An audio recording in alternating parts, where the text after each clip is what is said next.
Hey gang, welcome to another edition of Doc's Dumpster, where it's a review of the movie BASEketball.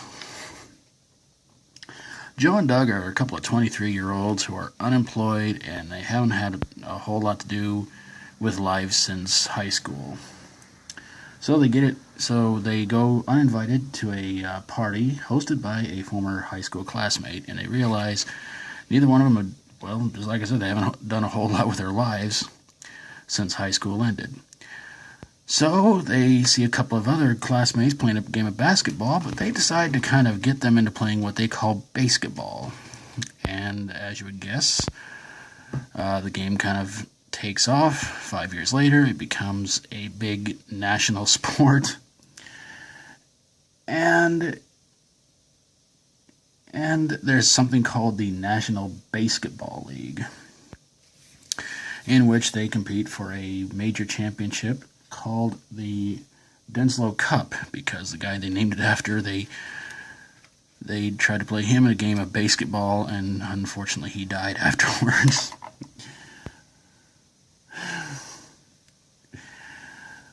So Joe winds up taking ownership of the team that's called the Milwaukee Bears, because the guy named Denslow wound up owning the team, and in his will, he said that Joe has one whole year to take the team to the national championship and win the cup, or he has to forfeit the team, and has to pretty much give up the whole team and everything like that. Well, also along the way, Doug is somewhat tempted to. Well, he starts being kind of thinking that he's a big star and all this, and he gets paid endorsements and everything like that. And well, by the end of the movie, Joe and Doug wind up making up, teaming up, and of course, as you would guess, winning the Denslow Cup. So the Bears win, and one guy in the movie that they nicknamed Squeak, but they called him something else too.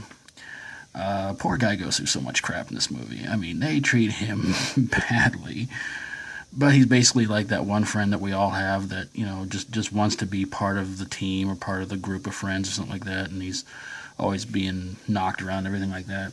Anyway, they wind up carrying him out with a cup, and the movie ends right there. So the movie stars Trey Parker and Matt Stone, Yasmin Bleeth, Jenny McCarthy, Robert Vaughn, and Ernest Borgnine. And the movie is directed by David Zucker, who gave us such great classic comedies like Airplane and Top Secret and Scary Movie 3 and 4. I think it did 5. Not 100% sure. I haven't seen 5 yet. And some other great comedic classics. But does BASEketball belong in a dumpster? Well, I'm kind of 50-50 on it, but I'm going to give it a pass. Even though the movie was directed by David Zucker, it didn't really feel like something that he would write. He's a great comedic writer, as the movies I previously mentioned, and he was also part of the Naked Gun series of movies, I should say. But it seemed like with this one, he didn't write anything. It was like Matt and Trey just kind of give him idea after idea after idea after idea on what to put in the movie. He says, okay, why not? I'll put it in there. The movie was a financial bomb. It made about $7 million at the box office. But I will say this much. I thought it was pretty funny at times. But there was some things about the movie that really, really bothered me, including the part where Yasmin Bleeth's character goes in, I can't remember her name, she goes in to confront Joe and Doug in the locker room, and I'm not going to say much more about that, because I was like, okay, that running gag is just,